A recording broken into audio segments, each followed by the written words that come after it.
please. Thank you. Thank you.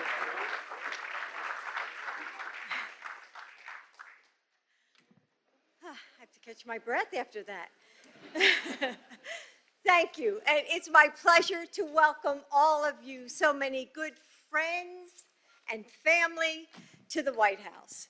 And we're pleased to welcome the Taoiseach of Ireland, Micheál Martin, and his wife Mary, as well as the Irish delegation to Washington, D.C.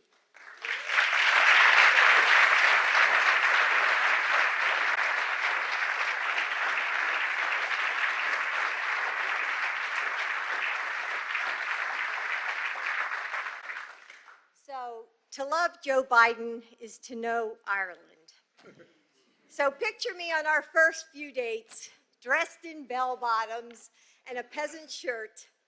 I wore my hair down to the middle of my waist, and at the time, so did most of the men I dated. And then there was this senator, handsome and buttoned up in his suit and loafers, casually quoting Yeats. It was the last thing I expected. But in the end, he won me over.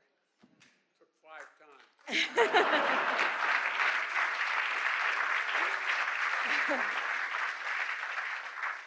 It doesn't matter when Joe's ancestors left.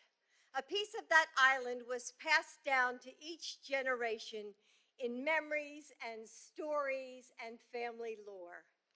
Held close like a precious gem, an emerald heart that shines like the light after a storm.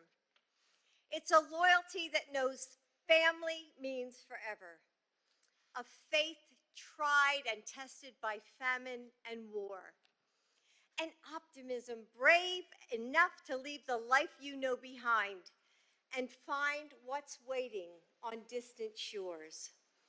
He's not alone, of course. Like so many generations of immigrants, Irish Americans brought the best of their home with them on wind and steamships so many years ago. Ridiculed and despised, they found new ways to create traditions while never letting go of the legacies that made them, enriching our country along the way. So it's fitting that we honor that heritage by celebrating St. Patrick, a man who brought a faith to Ireland, enriching it too. There's always been a divine spark in the open arms of welcome.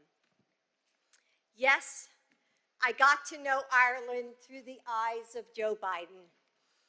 On St. Patrick's Day, all Americans, no matter their background, fall in love with it too. We reach for a legacy buried deep inside of us or gifted secondhand. We celebrate a spirit that defies struggle. We recognize the rich tapestry of our history, threads of clover green amid the red, white, and blue. Happy St. Patrick's Day.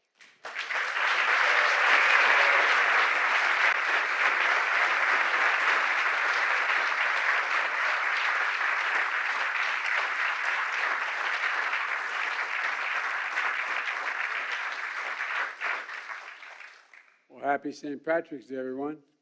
It's great to see you all here. And last year, because of the pandemic, the Taoiseach and I had to hold our meeting virtually. How you doing, pal? We got all the Irish here today. And this is the first year we've had to make some last-minute adjustments as well. Sadly, the Taoiseach and Ms. Martin are not able to join us today, but they both sent their love and their messages for this occasion. And I spoke with the Taoiseach at length this morning, and we had a virtual meeting, bilateral meeting. He's feeling well, and I share his disappointment that we weren't able to have our meetings in person as we had planned. This year marks the 70th year of Ireland sending shamrocks to the White House, and to celebrate the friendship between our nations and the bond that has been strengthened by generations of Irish Americans. Apparently, President Truman was away when the Irish ambassador dropped off the first bowl of shamrocks, and that's why I just removed his bus from my office. That's a joke. That's a joke. That's a joke. I didn't do that. I didn't do that. I'm sure he would have been there had he known. A virtual meeting back then was sort of out of the question. But by the next year, President Eisenhower was able to accept in person. A joyful tradition was born at that moment when he accepted that. Everyone here today, welcome back to the White House. So nice to be able to have you all back inside the White House.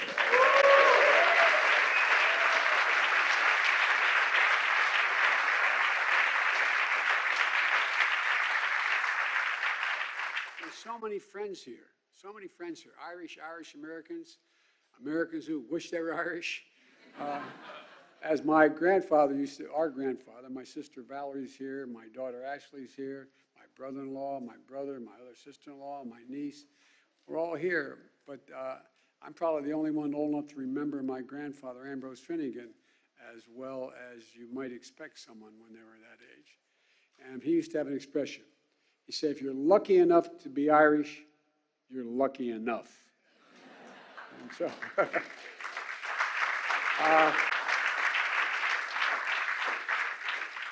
there's a lot of proud Irish American members of my administration, but there's one person here I want to recognize in particular in my administration, my Secretary of Labor.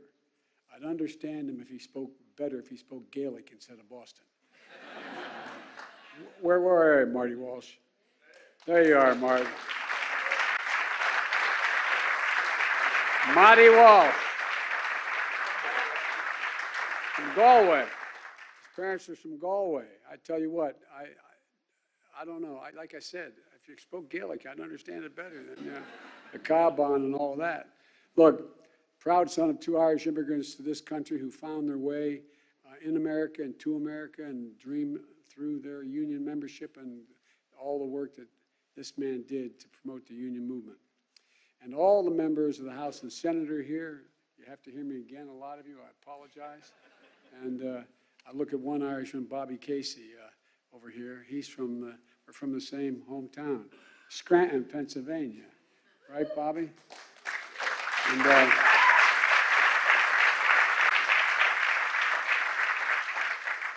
knew Bobby's dad well. He was a hell of a guy. And we lived literally 4 or 5 city blocks apart from one another. The problem is that I'm older than Bobby as his father was than me, so we're right in the middle there. But the best thing Bobby has going for him is a magnificent wife, and his mother is a saint. God love her.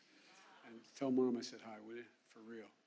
Look, our new ambassador to Ireland can't be with us today, but I'm very pleased that Claire Cronin from Boston has officially begun her work in Dublin. I just got off a video with her on the phone, and she was mildly tearful. She wanted to be here with everyone, but I wish you all are going to get to meet her. She's really quite a person.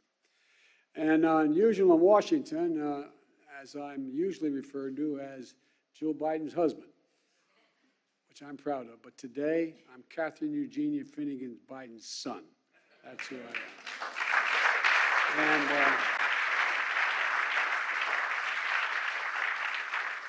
And Jimmy, Val, and I, we come by our love for Ireland honestly.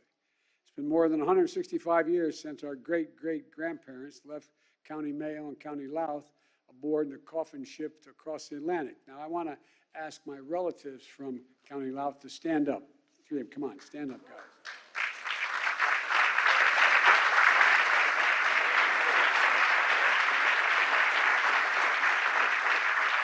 Now, you see this guy here in the end? He's probably the single most famous rugby player in all of Ireland. And he scored the winning goal against the All Blacks when he beat them in Chicago. And he's my cousin. Good to have you, man. Good to have you. And the Blewitts and the Finnegans eventually settled in Scranton, Pennsylvania, where my grandparents, where my parents met and married. And that's where my mom, Catherine Eugenia Finnegan, was born and later as I said, met Joseph Robinette Biden, the senior. His saving grace was his mother was a Hanafi. His mother's side, they had a Hanafi from Galway.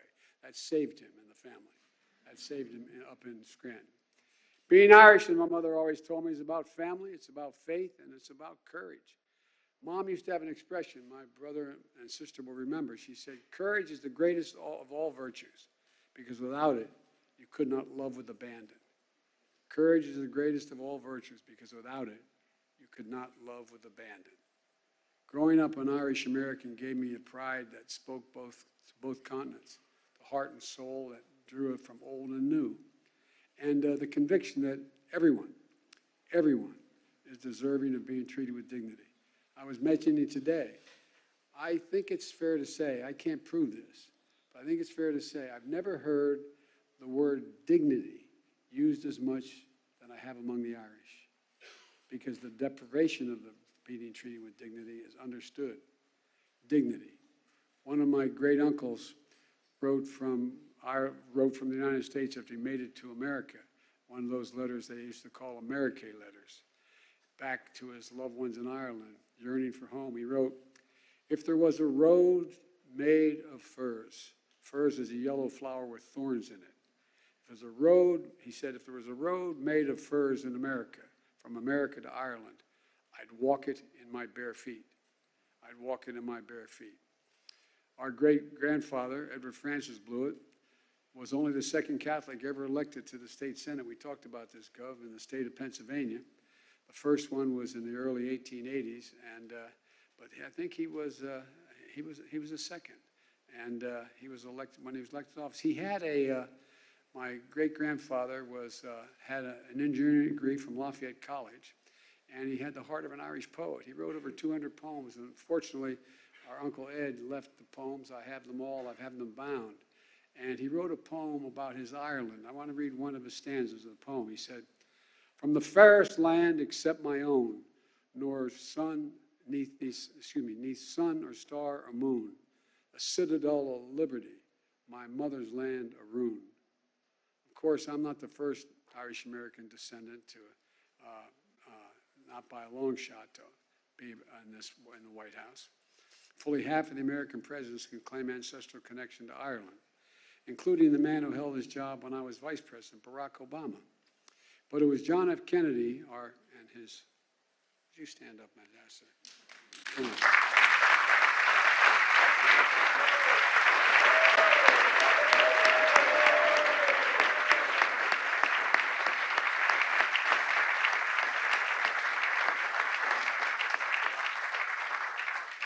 Our first Irish Catholic president who visited Ireland in 1963 and said, quote, our two nations, divided by distance, have been united by history.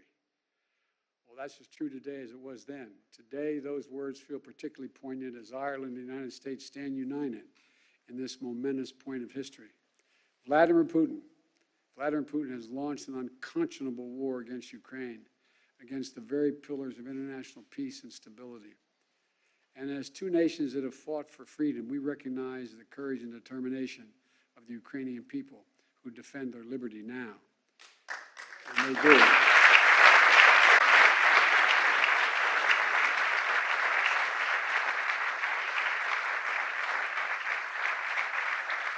The Republic of Ireland and our nation have lived through war. We're determined, though, to help the Ukrainian people bring an end to Putin's brutal assault and restore peace to the Ukrainian people. As nations that have been marked by immigrants who departed Ireland in coffin ships and immigrants who sought the safety of new beginnings in the United States, we are open, and our hearts are open, and our arms are open to help more than 3 million Ukrainian refugees who have already fled Putin's onslaught.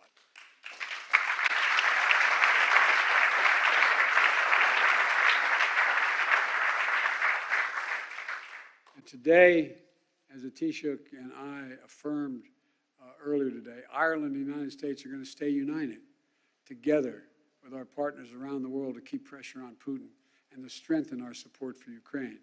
And by the way, Ireland in supporting the economic sanctions has taken a gigantic hit, proportionally more than we have. It took a hell of a lot of courage for the Taoiseach and a dial to stand up and do what they did. And I really mean it. You know that, Mr. Ambassador. You know what it's like.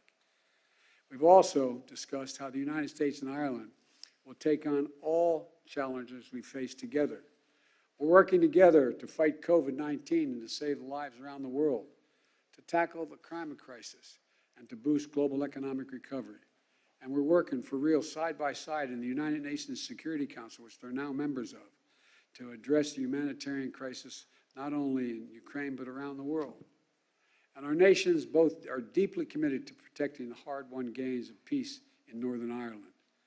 The Good Friday Agreement has been the foundation of peace and prosperity in Northern Ireland for nearly 25 years, and it cannot change. Cannot change.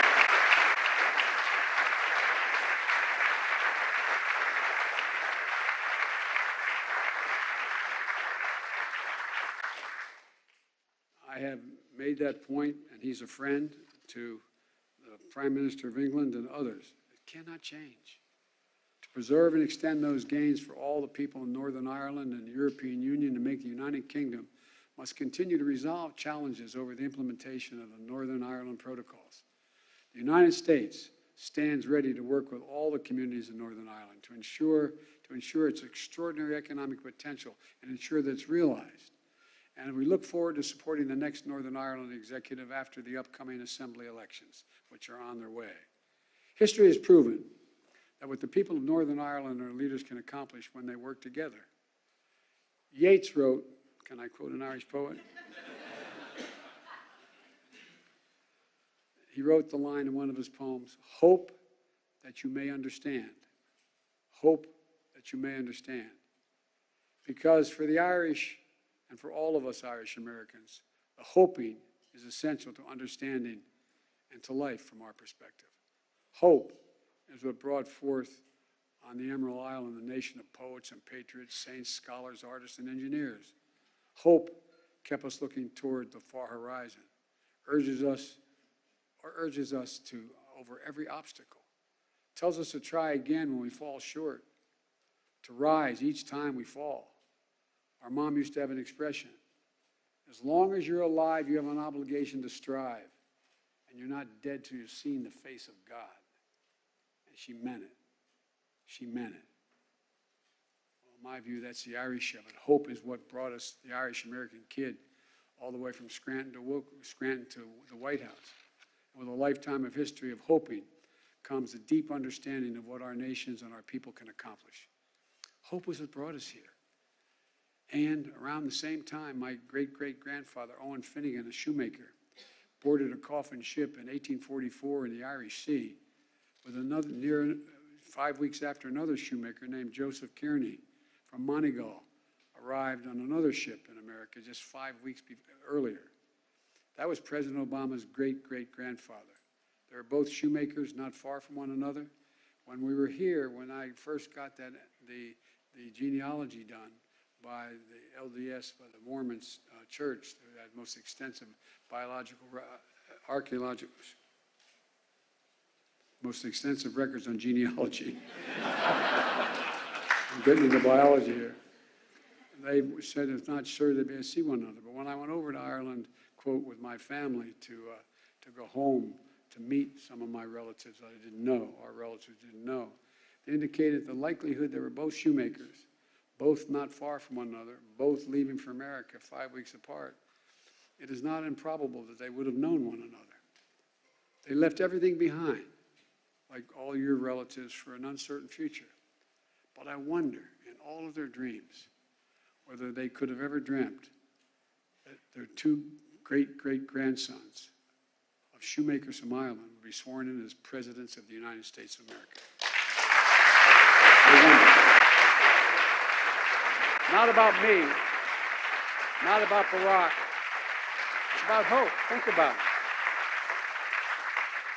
But again, as my grandpa would say, that's the Irish of it. So I want to, again, thank the Taoiseach for making the trip to Washington, even though he cannot be with us today, and for continuing to strengthen the relationship between our two great nations. And now we have a special message from the Taoiseach.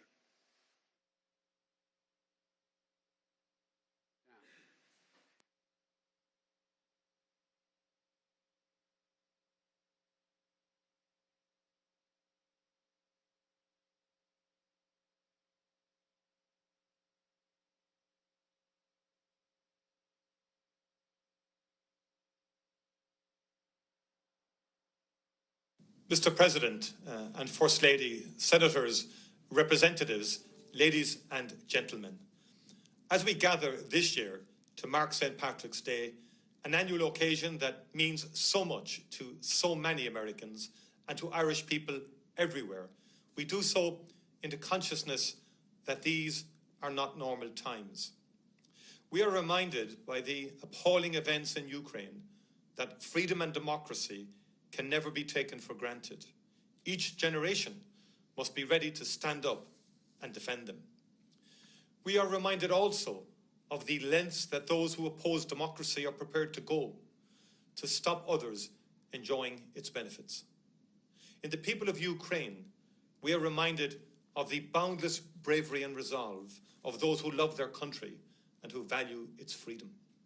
And importantly, we are reminded of the importance of the shared values and principles which are the bedrock of the enduring friendship between our countries. As we confront this crisis, I am reminded of the words of James Joyce put into the mouth of his 20th century everyman Leopold Bloom in Ulysses, published a century ago this year by an American woman in Paris, Sylvia Beach. Joyce wrote, "Force, hatred, history, all that's not life for men and women, insult and hatred.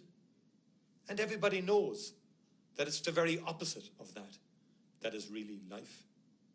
And that is why we stand together, to ensure that what Joyce described as perpetuating national hatred among nations shall not prevail in our time."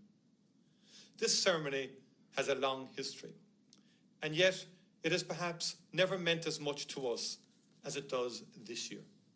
And that is because, more than any other president of our times, your family's story captures the overlapping stories of Ireland and America. The shamrock presented to you today recalls the lives of the Blewitts of County Mayo and the Finnegans from County Louth.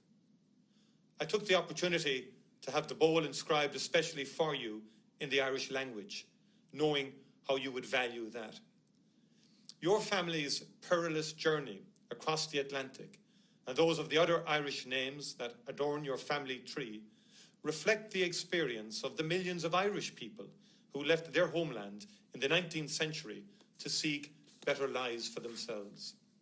The departure of so many people from our shores, many at a very young age, left a huge gap in our society and deposited oceans of pain in the hearts of those they left behind, longing for departed family members they never saw again. In more recent times, our diaspora has been an inestimable source of strength to us in the search and achievement of peace and political progress in Northern Ireland. Mr. President, I salute the immense contribution made by the Congressional Friends of Ireland, of which you were a founding member back in 1981. Their efforts were instrumental in securing indispensable American support for the peace process that culminated in the Good Friday Agreement, an achievement in which I know that you and many other Americans take justifiable pride. Your support, Mr. President, and that of our friends in Congress continues to be of vital importance as we seek to protect the Good Friday Agreement from the complications created by the British decision to leave the European Union. The United States will always be an influential source of support for the cause of peace and reconciliation in Ireland, something for which we are deeply appreciative. Mr. President, your family's experience is not just woven into the story of Ireland and its emigrants. It is also an integral part of the American story. Your Irish ancestors and millions of others from Ireland and around the world strove in their lives to make America the country it is today. Their labor, in many cases, literally built America. Theirs was no easy street. As the Irish poet Evan Boland once wrote, "They would have thrived on our necessities. What they survived, we could not even live. Their hardships parcelled in them patience, fortitude, and all the old songs, and nothing to lose. Irish Americans rose to occupy prominent positions in every walk of American life, including today in this White House, designed by an Irish architect, James Oban. Your country was transformed in the 50 years after the Civil War, at a time when immigration, including from Ireland, was at its peak. For them and countless others like them, America became what Seamus Heaney calls the farther shore, where the longed-for tidal wave of justice can rise up and hope and history rhyme. Happy St. Patrick's Day, and have a great evening.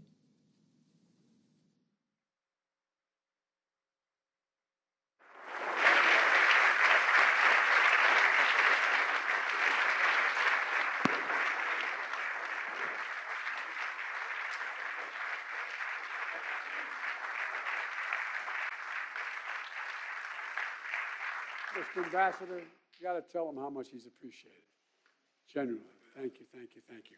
Folks, now we have, I don't know who's going to do the introducing, but now we're going to have entertainment that is all Irish. And so you get me to sit down. I sit down. And they're going to clear the stage.